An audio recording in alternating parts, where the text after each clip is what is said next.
Bonjour à tous, bienvenue. Merci de vous installer pour cette session. Session donc consacrée aux jeunes avec un titre évocateur, un No Future ou No Future.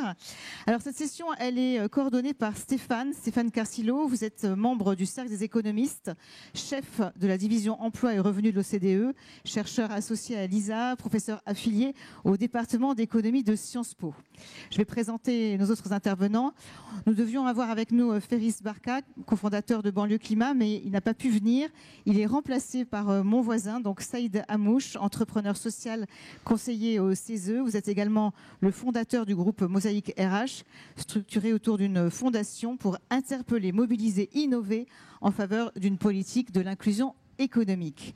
Également avec nous, elle arrive directement donc de l'étranger, Chirmai Chung, elle est membre du groupe Engagement Jeune de la Commission sur le dépassement climatique. Pascal Imbert est à côté d'elle, cofondateur et directeur général de Wavestone. Et enfin, nous avons aussi le plaisir d'accueillir Alan Petre, ingénieur aérospatial à la NASA, actuellement donc au NASA Jet Propulsion Laboratory, le centre de recherche sur les missions d'exploration spatiale, effectivement. Donc, on est très, très, très fiers d'avoir Alan avec nous. On va démarrer avec vous, Stéphane Carcillo, pour cadrer le débat. Vous allez nous dire finalement en quoi cette jeunesse, elle oscille entre ce no future et no future. Donc, le moins qu'on puisse dire, c'est que le portrait de la jeunesse aujourd'hui, il est extrêmement contrasté. Oui, tout à fait, Isabelle. La jeunesse aujourd'hui, c'est pas un seul portrait, c'est vraiment une jeunesse qui est très divisée. Si je devais vraiment hyper simplifier, je dirais qu'il y a deux jeunesses. Il y a celle qui parvient à obtenir un diplôme qualifiant, et celle qui ne parvient pas à obtenir un diplôme.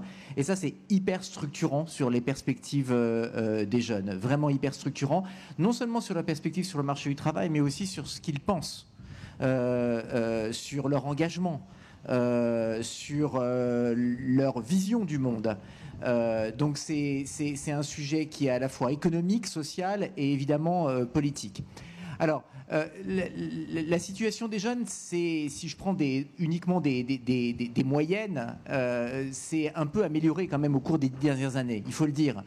Il y a une dizaine d'années encore, on avait en France 17% de NEET. Les NEET, c'est un acronyme qui veut dire Neither in Employment, Education or Training. Ce sont des jeunes qui ne sont plus à l'école, qui ne sont pas en formation, qui ne sont pas en emploi. Un jeune sur 8, hein, c'est ça? C'est les NEET, oui. Un jeune sur 8. C'est ça, avant c'était un jeune sur 7, maintenant on est passé, on a baissé, on s'est amélioré. On était à 17%, on est passé à 13,5%, donc on a progressé à la faveur d'un certain nombre de réformes. On a réformé l'apprentissage, vous le savez, mais on a aussi créé des plateformes anti-décrochage. On a créé la garantie jeune, puis le contrat jeune engagement. On est en train de réformer les lycées aussi professionnels. Donc il y a beaucoup de réformes qui ont eu lieu, qui ont essayé de réduire cette part de NEET avec un certain succès, il faut quand même le dire. Mais malgré tout, aujourd'hui en France, on a encore environ pratiquement 100 000 jeunes qui chaque année quittent le système scolaire sans diplôme. Avant, on en avait entre 130 et 180, donc c'était bien pire. Mais pour ces 100 000, c'est vraiment très catastrophique parce que ça a des conséquences directes sur leur perspective. Et ensuite, évidemment, la situation du marché de l'emploi est très difficile pour eux, et s'ajoute à cette difficulté de l'emploi des difficultés sur le logement, évidemment, parce qu'on sait que l'accès au logement, il y a une grosse crise du logement, on en a parlé ici à Aix, on en parle régulièrement. Quand on n'a pas l'emploi, alors c'est vraiment extrêmement compliqué de pouvoir se loger et notamment se déplacer dans les zones où on pourrait s'en sortir. Ça pose aussi un problème parce que les jeunes qui ne sont pas finalement engagés dans une structure soit éducative, soit sportive, soit politique, sont totalement désengagés en fait. Ils sont dans l'isolement et ça effectivement les perspectives qui leur sont ouvertes sont extrêmement limitées. Alors, si on prend maintenant les jeunes qui arrivent à décrocher un diplôme, tout n'est pas complètement rose non plus. Oui, c'est ça, c'est pas si facile que ça, non, même quand on est bardé de diplôme. Hein. Voilà, même quand on est bardé de diplôme, l'accès par exemple au logement est extrêmement compliqué. L'accès à un emploi stable n'est pas évident non plus.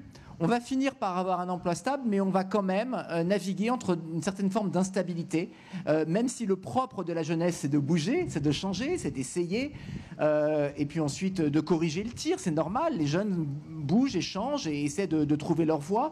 Il y a quand même pas mal d'instabilité et d'insécurité, à la fois dans le logement et dans l'emploi, et puis chez les jeunes qui sont relativement diplômés, il y a aussi une grande insécurité du point de vue des perspectives, notamment une insécurité climatique. La perception que le monde vraiment va s'effondrer et c'est très démobilisant en fait pour s'investir après dans des projets et dans des entreprises qui ont des objectifs de long terme.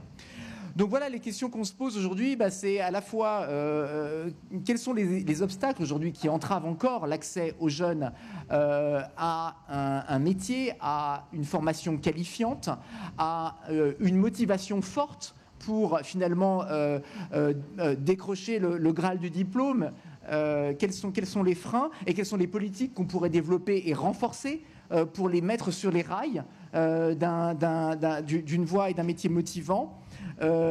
Comment améliorer la représentation des jeunes à la fois dans les institutions politiques mais aussi dans l'entreprise et comment aussi gérer l'éco-anxiété actuelle de beaucoup de jeunes qui les démobilisent. Voilà quelques-unes des questions qu'on peut aborder, mais j'imagine qu'il y aura beaucoup d'autres thèmes qui seront évoqués. Merci beaucoup, en tout cas, Stéphane. On va continuer avec vous, Pascal Imbert. Vous êtes donc, je le disais, le directeur général de Wavestone. Et vous vouliez nous dire que ce n'est pas facile d'avoir 20 ans aujourd'hui en 2024. Alors, pourquoi? Qu'est-ce que vous voulez dire par là? Oui, au moins 4 raisons. Je vais faire écho à ce qui vient d'être dit. La première raison, c'est qu'il y a un sentiment d'injustice chez les jeunes qui arrivent tous les ans chez Wavestone. On recrute plusieurs centaines de jeunes tous les ans. Et je vois que ce sentiment d'injustice face au changement climatique est quelque chose qui détruit énormément la confiance dans la société, dans l'avenir que nous avons préparé. Il y a un deuxième sentiment qui pèse sur les jeunes, c'est le fait que l'ascenseur social fonctionne toujours dans notre pays, mais il fonctionne plutôt moins bien que dans les autres pays de l'OCDE. Et à coup sûr beaucoup moins bien que ce qu'il a fonctionné pour ma génération, la génération des années pré-milléniales. Je me rajeunis un petit peu, mais vous me conserverez ça. La troisième raison qui donne ce sentiment d'angoisse chez les jeunes, c'est le monde autour de nous est en train de se fragmenter, de se polariser. Il se fragmente au niveau global. On voit les blocs qui s'affrontent. Ils se fragmentent au sein de notre société. Il y a une polarisation de plus en plus forte. Et on voit que ça porte les germes de futurs conflits. Et c'est un sentiment petit à petit qui commence à peser sur la jeune génération. Et puis la dernière raison qui finalement sape la confiance des jeunes, c'est que le levier théoriquement pour adresser tous les sujets que je viens d'évoquer, c'est la politique. Et la politique paraît ne plus fonctionner. Alors c'est particulièrement criant en France dans la période actuelle où finalement nous venons d'assister depuis un mois à un spectacle que je qualifierais d'indigne, où on a le sentiment que effectivement le sens de l'intérêt général a abandonné la classe politique, que la politique ne peut plus être un levier pour affronter tous ces défis qui se présentent pour les jeunes. Et donc je pense que vous m'avez invité perfidement dans cette table ronde en tant que non-jeune pour que je fasse acte de repentance. Alors je ne ferai pas acte de repentance. Pas du tout perfidement d'ailleurs. Mais pour autant, à tous les jeunes qui sont dans la salle et qui sont dans le panel, désolé, on a essayé, en particulier la génération d'entrepreneurs de ma génération, on a essayé de faire au mieux, mais je pense que le résultat n'est pas à la hauteur de nos attentes. Cher Mike Chung, alors vous allez nous parler de votre expérience, votre parcours. Je le disais, vous êtes membre de la commission donc, de déplacement climatique. C'est très important aujourd'hui. Mais pour autant, votre parcours n'est pas sans être semé de certaines embûches. Pas toujours facile non plus. Oui, merci de m'inviter aujourd'hui. Je m'excuse, je ne parle pas le français, je viens de Hong Kong. Mais comme on l'a dit, je suis membre jeune de la Commission sur le dépassement climatique et mon voyage, mon parcours n'a pas été ordinaire, on dirait. Donc je suis très fière parce que je fais partie de la première génération d'étudiants à bas revenus. Je suis la première personne de ma famille de faire des études. Mes parents n'ont même pas fini leurs études au lycée. Et donc, je trouvais que c'était difficile d'avoir une voix pour influer sur les décisions politiques. Mais on m'a donné beaucoup de privilèges en même temps. Et il y avait des gens qui croyaient en moi. J'avais beaucoup de mentors qui étaient formidables. Il y avait des institutions qui m'ont donné des bourses généreuses pour pouvoir faire ma licence aux États-Unis et maintenant à Berlin, en Allemagne. Donc, je vais parler de mon travail avec la Commission. Comment j'ai été sélectionnée pour ceci? Il y avait un processus de recrutement interne. Mon institution, The Hurley School, donc c'est un institut basé à Berlin de politique publique, a pu nommer des personnes qui feraient partie de cette commission. Et en fait, je ne pensais même pas faire la demande. Je pensais que je n'étais pas assez qualifiée, pour être franche avec vous. Mais il y avait un maître de conférence qui croyait en moi, qui m'a demandé si j'étais intéressée. J'ai été nommée et j'ai fait partie de la commission. Et la commission fait partie du Forum de paix de Paris. Et donc, il s'agissait d'un forum multilatéral. Et il y avait un membre de la conférence qui m'a repérée. Et c'est pour cela que je suis présente aujourd'hui. Mais je sais que beaucoup de ces occasions sont arrivées parce que j'étais au bon endroit, au bon moment. Il y avait beaucoup de privilèges. J'avais beaucoup de pairs avec le même contexte que moi et qui n'avaient pas les mêmes possibilités. Et je ne serais pas là aujourd'hui si je n'avais pas eu tous ces privilèges. Merci beaucoup.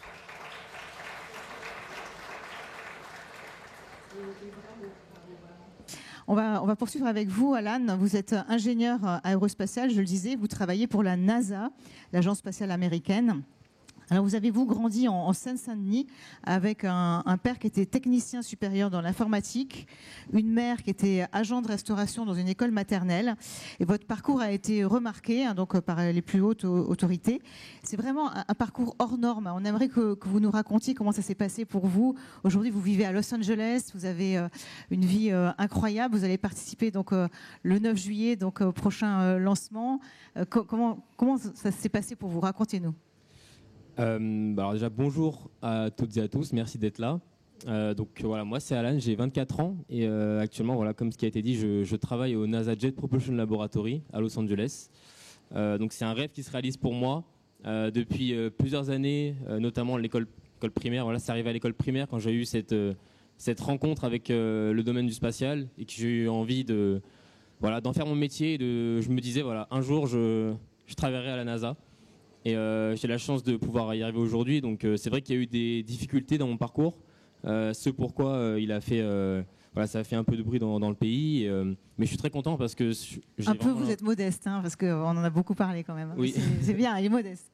Non, mais je suis content parce que c'est un bon message qui est transmis aussi bien vers la banlieue, mais aussi au-delà. Voilà, un peu toute la jeunesse de France. Et donc j'ai fait donc un DUT génie thermique et énergétique à l'université Paris-Nanterre. Et à la suite de ça, donc j'ai intégré une école d'ingénieurs, donc l'Institut supérieur de l'aéronautique et de l'espace, en partenariat avec le Conservatoire national des arts et métiers, en alternant chez Ariane. Donc je travaillais chez Ariane au Mureau sur le programme spatial de la nouvelle fusée européenne, Ariane 6, qui va du coup en l'occurrence être lancée ce mardi depuis le centre spatial guyanais de Kourou. Donc voilà, c'est aussi un. Et vous y serez donc, vous y serez. Hein. J'y serai. Je pars en Guyane dimanche pour assister au lancement. Donc je pense que je vais lâcher ma larme. Hein, ça va être génial. Ça va être génial. Donc voilà, oui, en tout cas, je suis très content de réaliser mon rêve aujourd'hui.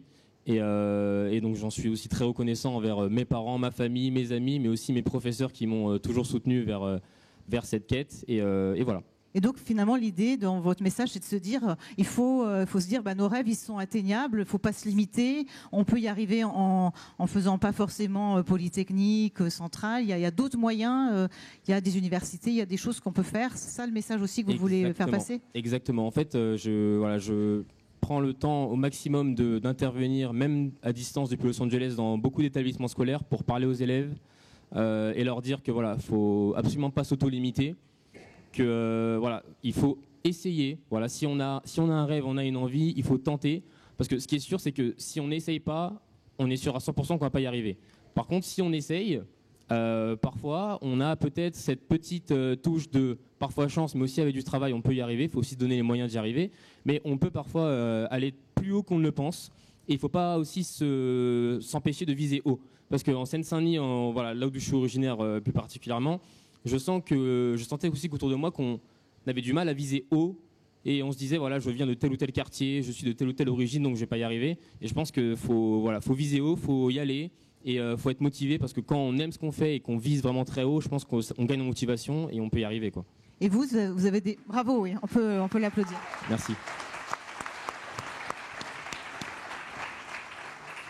Vous avez été toujours encouragé, ou est-ce que parfois, justement, certains vous ont dit « Oh, tu n'y arriveras pas » ? Alors justement, oui, c'est un peu le côté un peu de mon parcours qui a aussi un peu parlé, parce que j'ai eu des professeurs au lycée qui m'ont dit que, en fait, moi, dès le lycée, je disais à mes professeurs, j'ai envie de travailler à la NASA. Voilà, c'était dès le lycée, dès le collège, je le disais.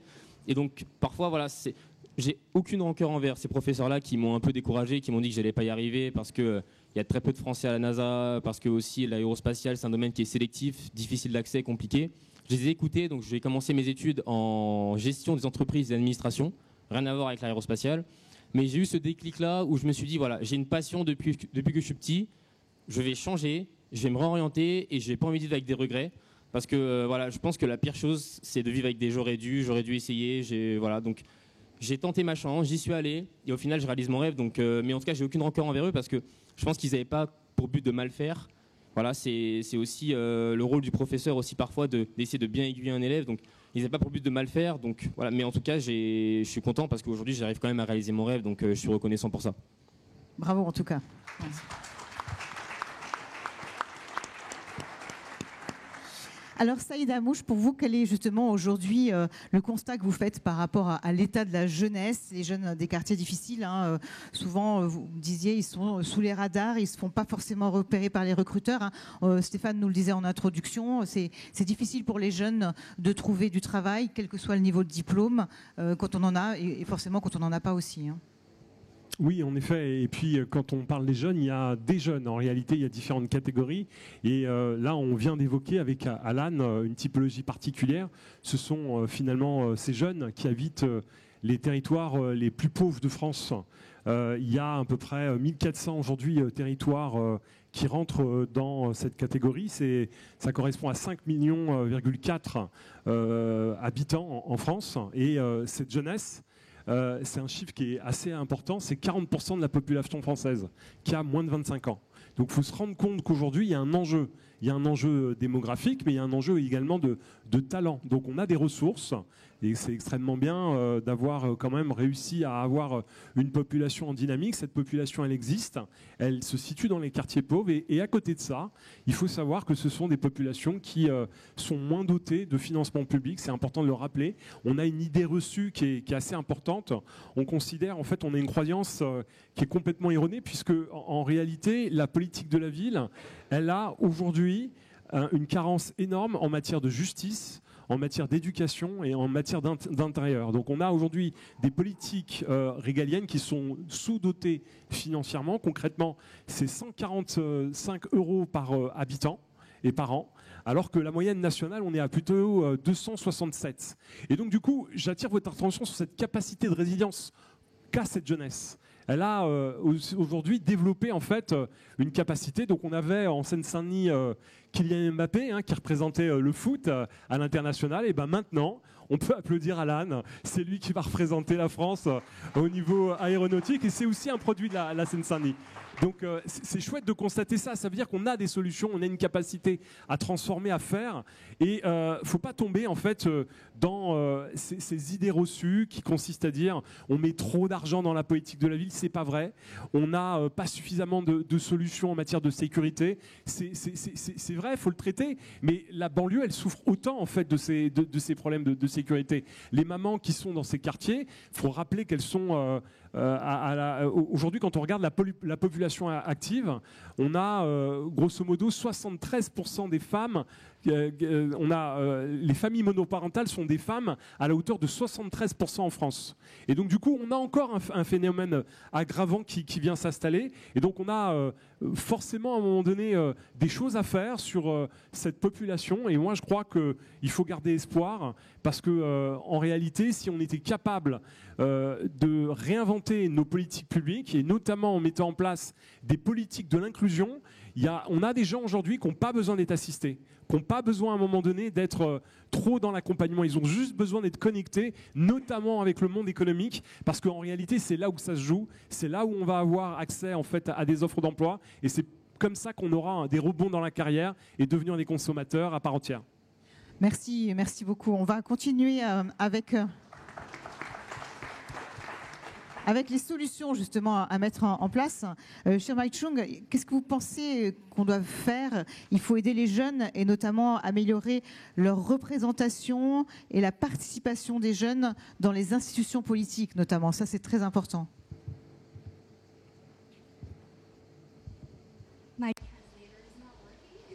Donc, non, mais Include people in politics. Alors, donc, si je pense à mes expériences, je vois qu'il y a beaucoup d'opportunités que j'ai maintenant sont le résultat de mes privilèges. Et comme je l'ai dit, des gens qui ont cru en moi. Donc, d'abord, je pense au mentorat. Ça, c'est quelque chose de très important. Que ce soit des plans de mentorat ou simplement des conversations qu'on va avoir tous les jours avec les jeunes autour de soi. Comme je l'ai dit plus tôt, il y a des gens qui sur son chemin, qui n'ont pas cru en lui, mais ça ne l'a pas découragé. Moi, je suis l'opposé. Moi, j'ai fait des expériences où j'ai souffert de ne pas avoir été assez entourée et j'ai souffert, mais par contre j'ai beaucoup apprécié le fait que les membres de ma fac ont cru en moi et c'est eux qui m'ont permis d'être ici aujourd'hui. Donc oui, le mentorat c'est très important, mais je crois également on devrait insister sur les nouvelles voix des jeunes et pour qu'ils puissent parler et s'engager dans tous ces processus multilatéraux. Donc quand j'ai rejoint la commission, j'ai réalisé que beaucoup de mes autres jeunes conseillers, ils avaient déjà des expériences de mobilisation internationale et moi j'étais un peu la seule qui n'en avait pas. Donc de ce fait, je suis rentrée dans ces forums internationaux et j'ai réalisé que c'est toujours les mêmes personnes, toujours les mêmes têtes que je vois partout, peu importe où se passent ces conférences. Et je crois qu'il y a quelque chose qui doit être fait sur la manière dont les jeunes sont recrutés et incorporés dans ces plateformes.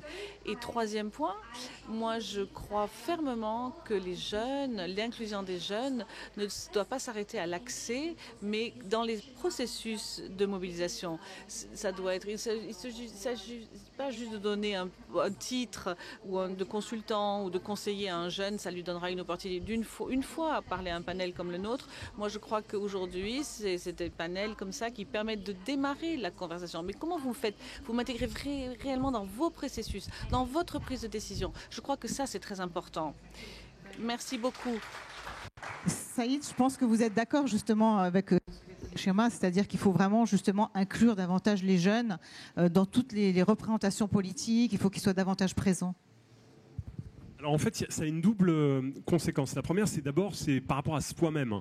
On a besoin aujourd'hui de donner en fait envie de continuer à se mobiliser. Et on a des belles valeurs comme la méritocratie. Encore faut-il à un moment donné faire en sorte que ça soit incarné dans des choses concrètes. Donc on a un phénomène d'autocensure par manque de représentation, par manque d'incapacité à se projeter. Et donc ça, il faut travailler là-dessus. Et on a sorti une étude avec Sanofi il y a quelques semaines qui démontrait à quel point en fait le niveau d'autocensure était important sur cette politique jeunesse. En revanche, ce qui est certain, c'est qu'il y a énormément de leviers activés.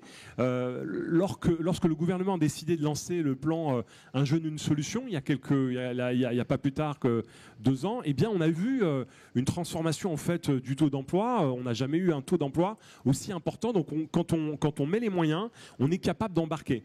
Le problème, c'est que c'est une politique qui a été généraliste, dédiée à l'ensemble des jeunes, mais pas spécifique. Et quand on regarde ce que dit la Cour des comptes quand il évalue évalue ce programme, un jeune, une solution. Donc concrètement, c'est un taux d'emploi extraordinaire, et puis finalement un impact sur ces territoires les plus pauvres dont je parlais tout à l'heure, qui est quasiment en fait le taux de chômage n'a pas bougé malheureusement. Donc on n'a pas su adapter, on n'a pas su s'adresser, on n'a pas su stimuler finalement ce que disait tout à l'heure encore Alan, cette jeunesse aujourd'hui qui baisse un peu les bras, qui est un peu en perdition et qu'il faut redynamiser, d'où la nécessité effectivement de conduire des politiques telles que le mentorat. Le mentorat, c'est une bonne pratique qui permet de reconnecter en fait cette jeunesse avec des acteurs du monde économique. C'est important. Encore faut-il que ces politiques perdurent dans la durée. Là, à nouveau, c'est remis en question. Et on est en train d'osciller à chaque fois entre des super projets et puis ces projets qui sont moins financés. Et c'est ça qui se passe aujourd'hui. On monte, on descend, ça crée de l'instabilité, ça déstructure les projets en fait de cette jeunesse et on a besoin de s'engager très fort là-dessus. Et donc c'est pour ça que nous on milite beaucoup pour la création finalement d'une structure spécifique. On a rénové Pôle emploi, on a mis en place France Travail, c'est une bonne chose. Il va falloir un peu peut-être redynamiser ce concept à moyen terme, notamment sur la manière dont on finance, on indemnise les demandeurs d'emploi. Mais je pense que si on ne crée pas à côté, si France Travail ne développe pas un bras armé inclusion, on pourrait imaginer que France Travail et en son sein France Inclusion, on ira plus loin et on sera en capacité en fait d'avoir des réponses de proximité sur des problématiques plus spécifiques. On parlait de monoparentalité, on parlait en fait d'entrepreneuriat dans les quartiers, on parlait aussi de formation sur les NEET. Quand on prend le sujet à bras le corps, ça fonctionne. Donc il faut avoir une vision durable sur ces sujets-là. Alan, pour vous, il y a eu l'alternance qui a quand même beaucoup aidé. Tout à l'heure, Stéphane nous a parlé de l'apprentissage, qui est quand même une super réforme, qui a aussi fait progresser les choses. Quelles sont les solutions pour vous à mettre en place, justement ? En fait, moi, je rejoins totalement ce qui a été dit, mais je pense que c'est ça, en fait, cette idée de sensibiliser et de sensibiliser dès le bon, pas forcément un âge normalement très très très bas, mais le plus tôt possible, sensibiliser, avoir des cours aussi bien d'éducation civique, plus de cours d'éducation civique, des cours même liés aux problématiques du climat, etc. Je pense que c'est important parce qu'aujourd'hui, avec toutes les problématiques qu'il y a en ce moment, c'est sûr que plus on sensibilise dès l'école et mieux ce sera après pour la suite, je pense. Donc c'est sûr. Et après, par rapport à l'apprentissage, c'est sûr que moi, ça m'a beaucoup aidé parce que ça m'a permis d'avoir une expérience déjà avant même d'être diplômé ingénieur. J'ai pu pendant 3 ans, pendant toute mon école, travailler, du coup, avoir un peu cette vision de ce qu'on apprend à l'école en théorie, l'appliquer, comment on applique ça dans le milieu du spatial. Donc forcément, ça m'a beaucoup aidé. Et la réforme de l'apprentissage qui a été faite, je pense qu'elle est forcément bénéfique parce que ça permet aux jeunes d'avoir un accès, une insertion qui va être peut-être facilitée dans le monde du travail après les études. Donc forcément, ça aide et ça permet aussi d'avoir une autre vision de l'école et ça peut aussi nous aider à gagner en performance. Voilà, moi, je suis arrivé à Los Angeles, j'étais pas entre guillemets, j'étais pas perdu parce que j'ai déjà connu le monde du travail, j'étais pendant 3 ans en alternance, donc j'ai pu assez m'acclimater assez facilement, quoi.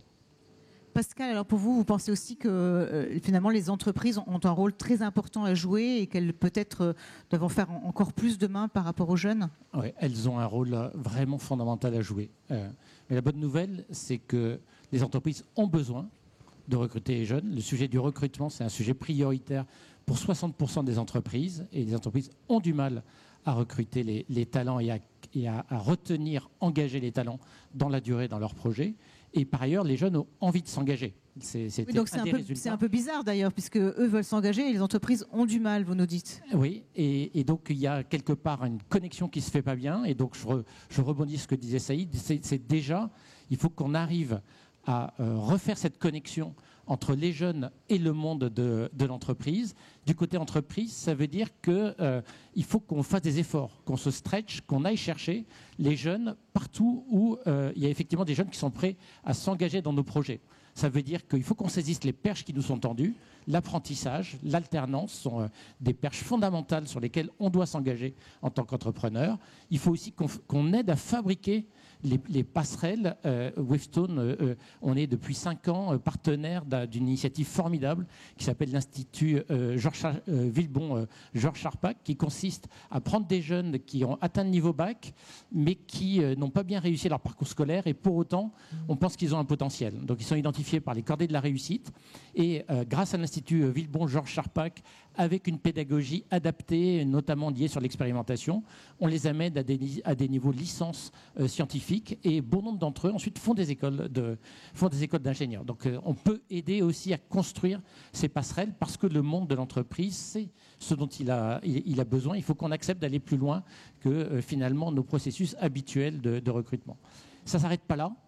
Il faut aussi qu'ensuite on sache engager les jeunes dans nos projets. La méthode de la typologie du Sherpa, l'image du Sherpa est terminée. Les jeunes, ils ont besoin d'être partie prenante de l'entreprise. Ils ne peuvent pas rester pendant 10 ans à exécuter ce qu'on leur demande de faire sans s'exprimer, sans être partie prenante de l'entreprise. Et donc, il faut qu'on sache faire bouger nos entreprises pour rendre les jeunes partie prenante. Ça ne veut pas dire être complaisant, ça ne veut pas dire faire de la démagogie, mais ça veut dire, par contre, poser les vraies questions avec, finalement, les jeunes collaborateurs qui font le futur de l'entreprise pour travailler ensemble sur ce que seront les solutions, ce que sera le projet de l'entreprise demain. Et puis ensuite, on doit être exemplaire. On doit finalement engager les jeunes dans un projet qui leur parle et qui est en phase avec les grands enjeux auxquels les jeunes sont confrontés en matière d'environnement, aussi en matière de citoyenneté et de comportement citoyen des entreprises. Alors pour faire tout ça, en fait, il faut qu'on soit capable de s'inscrire dans le temps long, ce qui est difficile dans notre monde économique, mais un certain nombre d'entreprises familiales, des entreprises de croissance, des entreprises fondées par des entrepreneurs que je représente, peuvent s'inscrire dans ce temps long et peuvent finalement dépasser les enjeux à 1, 2, 3 ans pour construire un projet qui va réussir sur 10 ans et embarquer avec elles les jeunes qui ont envie effectivement de construire et de recréer un futur désirable pour la jeunesse. Et vous-même, effectivement, chez Wavestone, vous accueillez 1 millier de jeunes, c'est ça, chaque année 1 millier de jeunes chaque année et j'aime à penser que on réussit une part de ce que je viens d'évoquer et que Wavestone, c'est un peu plus qu'un boulot pour les collaborateurs qui sont engagés dans le projet de l'entreprise. Je les remercie tous les jours. D'ailleurs, la salle est entièrement constituée de jeunes qui travaillent chez Wavestone. Bravo. Merci. Alors, vous faites une bonne transition, Pascal, pour m'adresser à vous, justement, qui êtes là. Si vous avez des questions à poser, bien sûr, donc ça, on va passer aux questions dans quelques instants. Peut-être un dernier tour de table pour parler de cette éco-anxiété que vous avez évoquée, Stéphane. Vous n'en avez pas tellement parlé jusqu'ici. Est-ce que c'est quelque chose qui rend encore plus difficile aujourd'hui, finalement, votre façon de vous intégrer dans la société et de percevoir l'avenir, Saïd ? Moi, je pense que c'est un effet qui est stimulé aussi sur l'incapacité à se projeter. Et donc, en fait, c'est très simple. Quand on ne voit pas ce qui va se passer, ça crée un sentiment de peur, d'angoisse.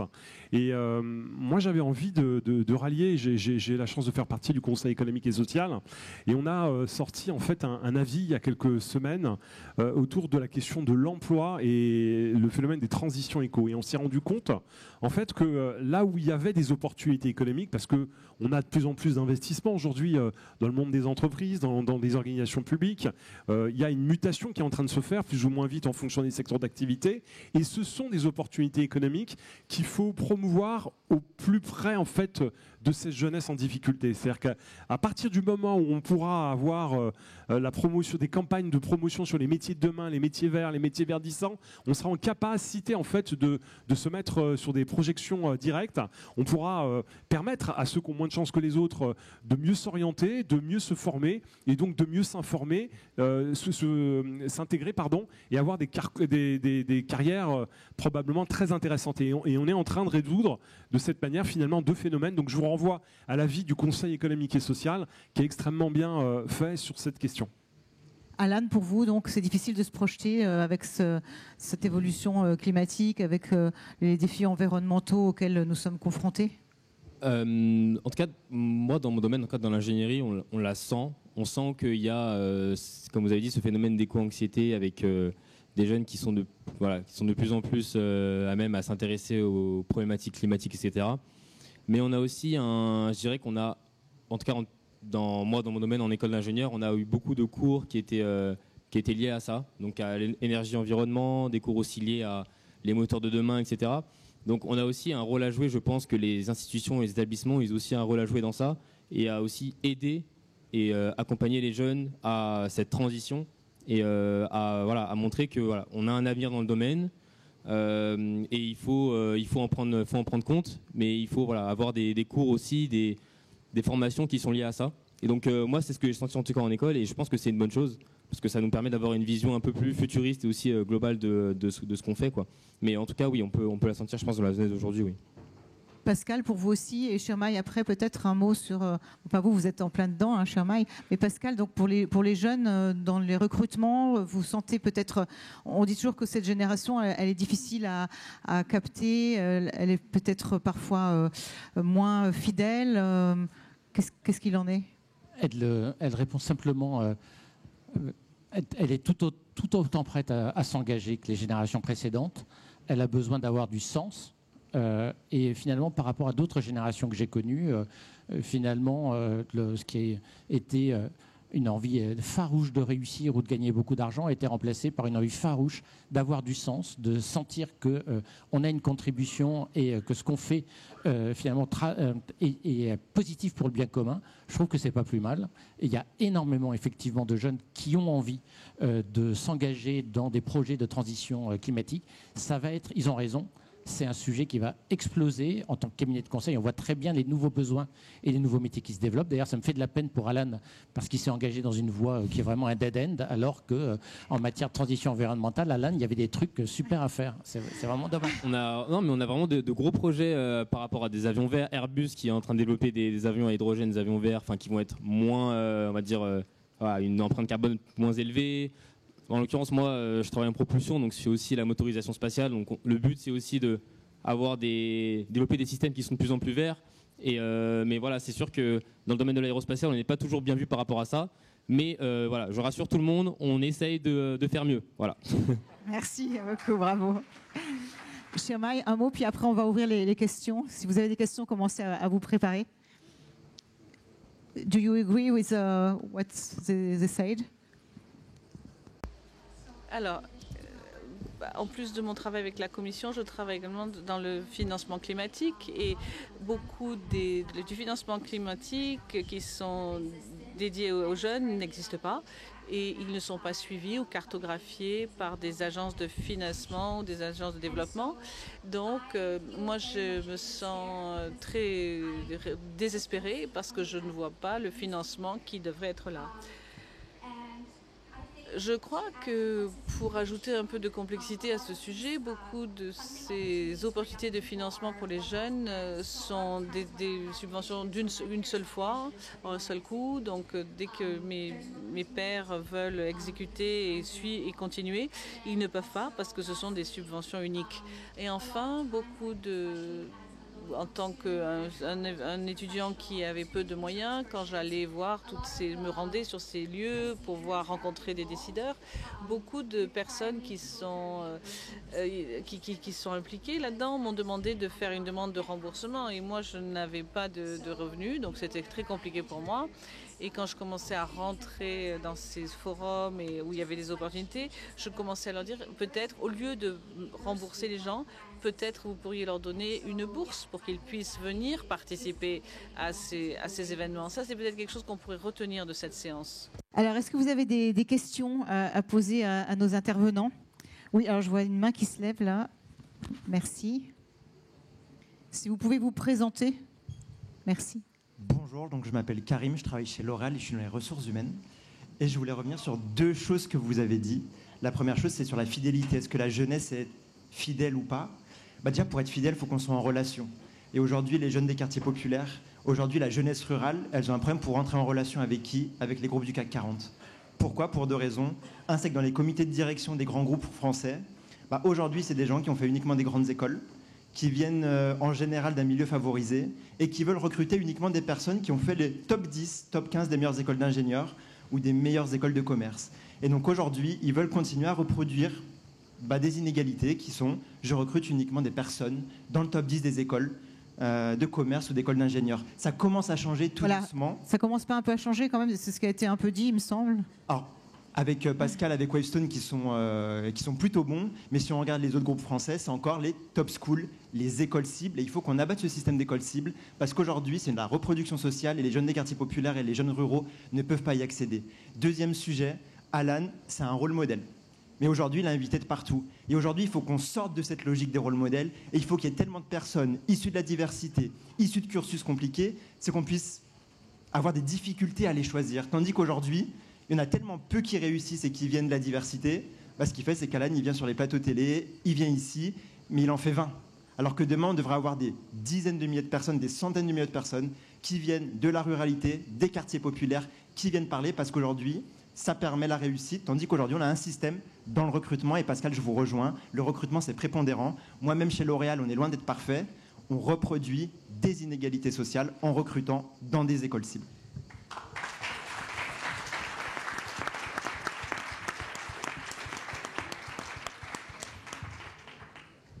Oui, moi je trouve que votre intervention est très courageuse parce que c'est la réalité. C'est-à-dire qu'il y a deux dominantes. Il y a une dominante qui consiste à dire effectivement on est dans des habitudes qui rassurent, on a besoin d'aller vite, on réduit le risque et c'est la technique aujourd'hui qui est utilisée. Et puis un deuxième mouvement qui est plus lent mais qui est réel, qui est sincère, qui sont ceux en fait des décideurs engagés, d'entreprises aujourd'hui qui se remettent en question, qui font des baromètres, qui font des états du lieu, qui sont capables de se fixer des objectifs. Donc on est face à ça. Et je pense que la problématique, c'est qu'on ne le perçoit pas suffisamment parce que c'est pas sur des flux importants et que les gens attendent en fait que les choses changent rapidement. Et moi, je suis désolé, il y a des outils aujourd'hui. Hein. On peut avoir accès, et je le dis à tous les recruteurs qui sont dans la salle, hein, on a aujourd'hui des bases de données qui sont accessibles gratuitement pour pouvoir identifier ces populations. Nous, on a fait notre part, on a créé la base mosaictalent.com. Il n'y a plus qu'à se connecter, publier son offre de poste, et vous avez un moteur de recherche qui va vous pousser les CV qui sont le mieux ajustés. Donc maintenant, l'outil existe, il faut avoir la volonté et la vision pour pouvoir accélérer tout ça. Est-ce qu'il y a d'autres questions? Oui. Alors ici, et puis après derrière, voilà. Alors on va vous passer le micro, juste devant, merci. Et ensuite, une autre question au fond. Merci. Merci de vous présenter. Alors bonjour, je m'appelle Jonah Latrèche, j'ai 18 ans, je rentre en droit en septembre. Je viens de Marseille, des quartiers prioritaires de la ville, et je suis membre de la délégation jeunesse sur l'aspect égalité des chances. Donc j'ai une question pour vous, madame, au milieu, donc je vais vous la faire en anglais, ça va être plus simple. Donc, I would like to know... J'aimerais savoir si vous considérez que les jeunes, avec leur mobilisation sur le climat, ont la même voix et le même pouvoir que les gens qui prennent des décisions comme le G20 ou d'autres commissions. Very quickly, do you mind repeating your question? Sorry. Désolé, est-ce que vous pouvez répéter votre question?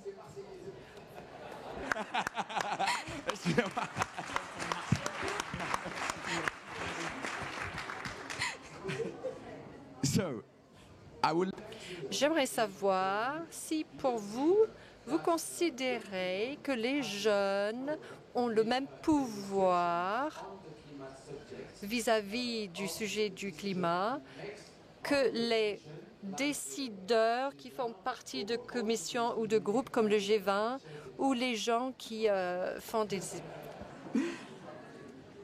You have understand or... Yes, short Okay, answer perfect. is unfortunately. Alors, malheureusement, non, on n'y est pas encore. Ça, c'est la réponse courte. Et c'est pour cette raison que je pense que c'est important pour moi de venir à ce genre de forum et de m'exprimer. Personnellement, je ne me sens pas confortable ou en confiance devant un public, mais je le fais quand même parce que si on me donne cette occasion, qui d'autre va parler au nom de personnes comme moi? Mais l'inclusion de la jeunesse est souvent une étiquette, quelque chose que vous portez comme un titre, et il n'y a pas de substance. Et c'est ce que je disais tout à l'heure, l'inclusion de la jeunesse ne s'arrête pas à l'accès. J'ai eu beaucoup de problèmes lors de ma licence. J'avais une bourse pour étudier aux États-Unis, mais personne m'a parlé le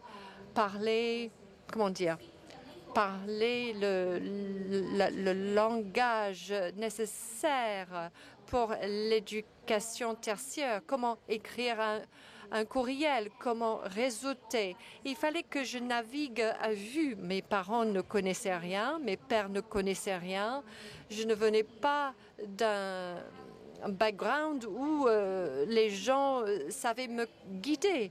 Donc, c'est important qu'on constitue un réseau comme cela. J'ai trouvé un espace sûr lors de ma licence. J'ai construit un réseau. C'est pour ça que je parle de mentorat. C'est tellement important. Mais je suis très contente de voir qu'il y a des personnes moins jeunes dans le public aujourd'hui parce que lorsque je parle de la jeunesse lors de forums, il y a souvent beaucoup de jeunes qui viennent assister aux discussions, mais les personnes qui prennent les décisions, ce n'est pas des jeunes. Donc j'ai besoin de plus de personnes plus âgées comme vous qui viennent écouter nos conversations, nos discussions. Merci beaucoup. Bravo. Merci beaucoup pour ce discours. Une question au prix derrière aussi, hein, je ne vous oublie pas, Oui, bonjour, madame. Aurélia Tison. Merci à tous pour vos interventions. J'ai été 5 ans directrice innovation à l'ARI, qui est une grosse association dans le Sud qui s'occupe de l'intégration des personnes en situation de handicap. Et donc, il y a un sujet qui n'a pas été beaucoup abordé, mais qui mérite de l'être. C'est aussi l'intégration des jeunes en situation de handicap qui ont encore très peu accès à l'école, très peu accès à l'université, et donc qui sont recrutés en ESAT ou pas du tout. Et je pense que c'est un sujet qui mérite d'être abordé, pensé, et que toutes les personnes présentes ici aussi peuvent agir en ce sens. Et c'était une très bonne idée aussi de penser à un France Travail inclusion. Voilà, merci. Merci beaucoup pour votre remarque. On va prendre une autre question. Je ne sais pas si vous voulez rajouter quelque chose par rapport à la remarque de madame. Pascal ?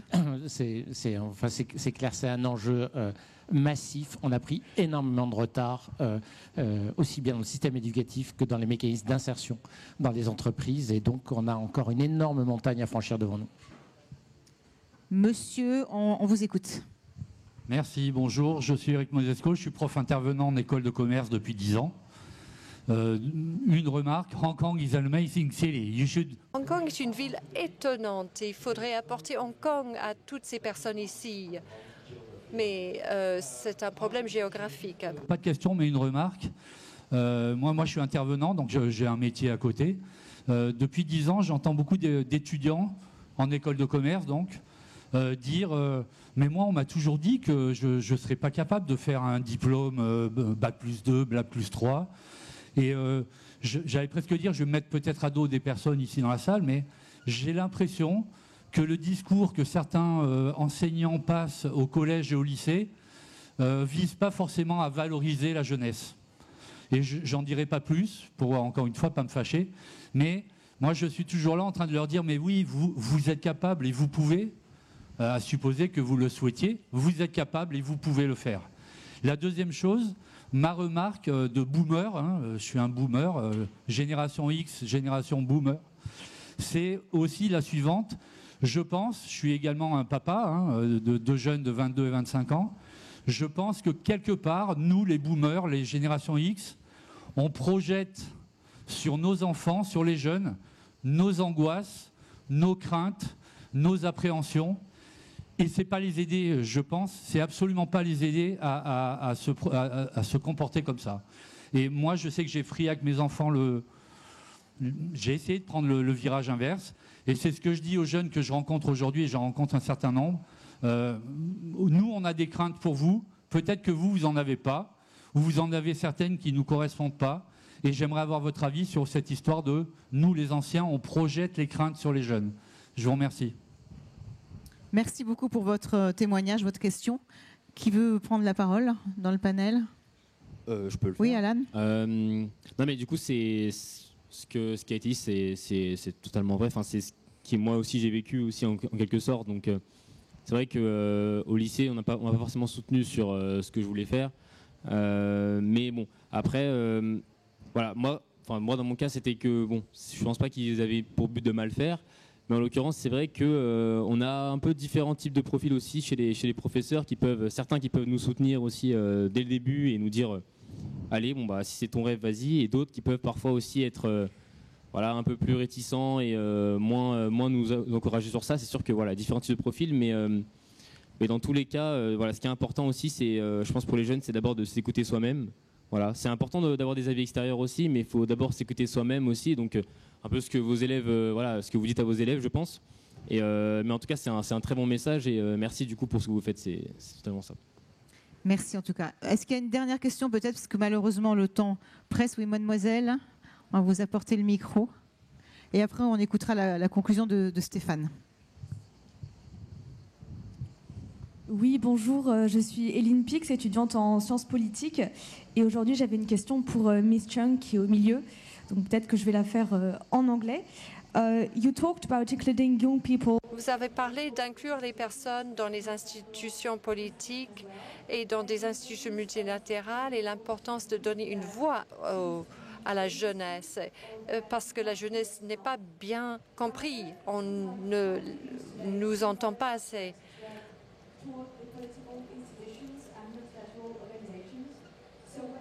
Qu'est-ce que vous pouvez dire aux jeunes qui ne croient plus en ces institutions multilatérales?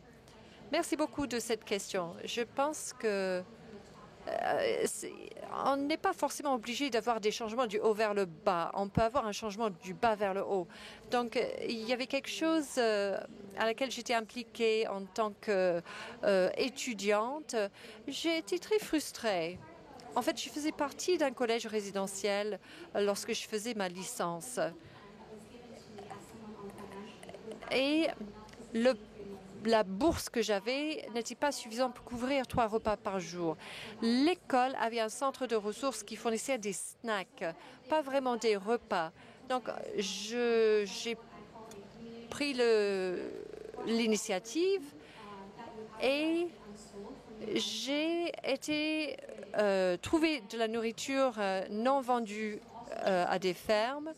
Et j'ai mis cette nourriture dans le frigo et j'ai invité les autres qui étaient dans le même cas que moi de se servir de cette nourriture.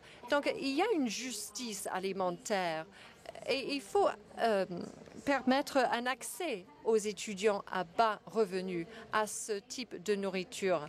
Donc, je suis d'accord que parfois, dans ces espaces multilatéraux, les choses peuvent être très frustrantes, mais c'est à vous de prendre l'initiative. On ne doit pas forcément avoir un impact international. On peut avoir autant d'impact au niveau local. Merci beaucoup. On arrive malheureusement au terme de cette session, passée vraiment très vite. On a envie de vous entendre, bien sûr, pour la conclusion.